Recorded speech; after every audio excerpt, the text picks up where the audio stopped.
रजनी को बचपन से ही पेंटिंग का बहुत शौक था। वह हमेशा से ही एक पेंटर बनना चाहती थी, पर उसके माता और पिता इस चीज के लिए कभी सपोर्ट नहीं किया और उसकी शादी नीरव से हो गई। नीरव रजनी को बहुत प्यार करता था, पर रजनी हमेशा चुपचाप रहती। वह इस शादी से खुश नहीं थी। वह ये शादी नहीं करना चाहती थी। उसे तो हमेशा से पेंटर जो बनना था। अपने इस सपने को पूरा नहीं कर पाए, इसलिए वह हमेशा उदास रहती थी। रजनी, बहुत ही बढ़िया फिल्म लगी है, कल देखने चले? नहीं जी, कल मुझे बहुत काम है, मैं नहीं जा पाऊंगी।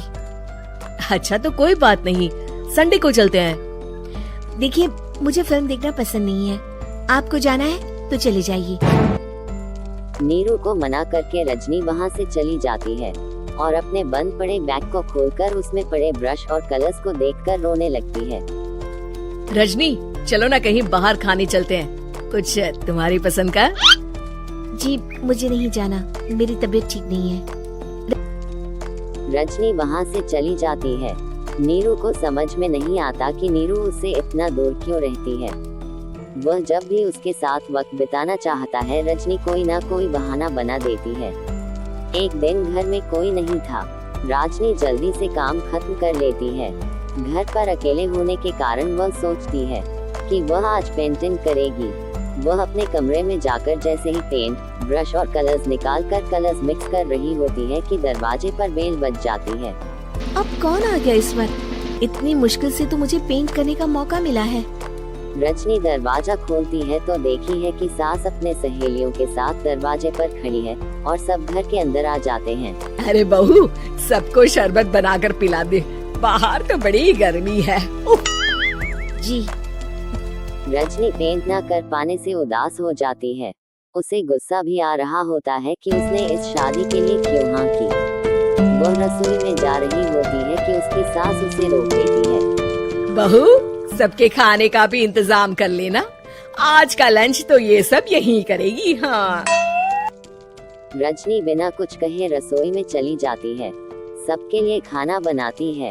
सब खाना खाते हैं और रजनी घड़ी देखती है कि ये सब कब जाएंगे ताकि वह पेंटिंग कर सके। जब शाम हो जाती है तो सब घर चले जाते हैं। अरे बहू, सब तेरे खाने की तो बहुत तारीफ कर रहे थे, सबको बहुत अच्छा लगा खाना।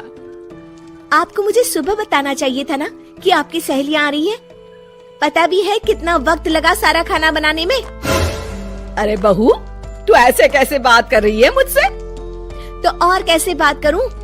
मैं इस घर की कोई नौकरानी नहीं हूँ कि इतना काम करूंगी। रजनी अपने कमरे में जाकर दरवाजा बंद कर लेती है। शाम को जब नीरव घर आते हैं तो उसकी माँ सारी घटना को बताती है। क्या रजनी ने आपसे इस तरह बात की माँ?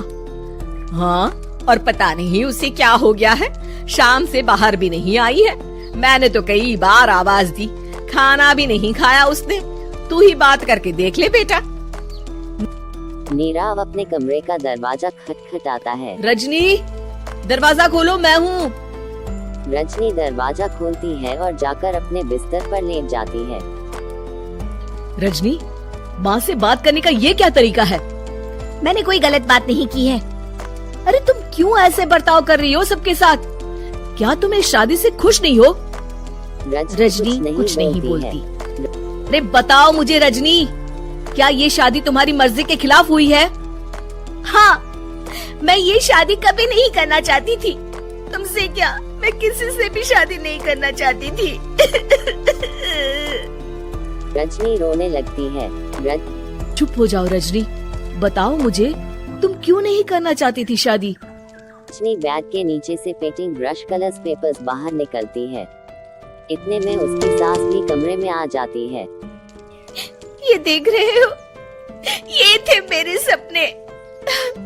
मैं पेंटर बनना चाहती थी, पर माँ पापा ने कभी सपोर्ट नहीं किया और मेरी शादी करवा दी। मेरे सारे सपने टूट गए। हर वक्त बस गुस्सा आता रहता है मुझे।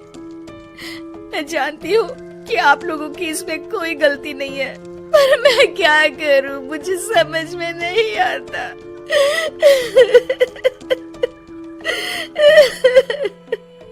रजनी फूट फूट कर रोने लगती है। मुझे माफ कर दीजिए। आप दोनों के साथ मैं बहुत बुरा बर्ताव कर रही हूँ। अरे रजनी बेटा चुप हो जाओ तुम। नीरव पानी लेकर आता है। ये लो पानी पियो और शांत हो जाओ। रजनी पानी पीती है और उसकी सास पेंटिंग देख रही होती है। अरे नीरव, हमें तो पता ही नहीं था कि हमारी बहू कलाकार है। अरे कितनी अच्छी पेंटिंग्स बनाई है, देखो तो। ये वाली तो मैं अपने कमरे में ले जाऊंगी। आपको ये पेंटिंग्स अच्छी लगी? अच्छी नहीं, बहुत अच्छी लगी। और तुमने हमें बताया क्यों नहीं? तुम जब चाहे पेंटिंग कर सकती हो रजनी। हम तुम्हारे सपनों को पूरा करने में तुम्हारा पूरा साथ देंगे। हाँ बेटा, हम कला की कद्र करते हैं। हम कलाकार तो नहीं, पर मुझे गर्व है कि मेरी बहू एक कलाकार है। रजनी, नीरू और सास हंस पड़ते हैं। वीडियो देखने के लिए शुक्रिया। मिलते हैं एक नए वीडियो में। तब तक के लिए बाय।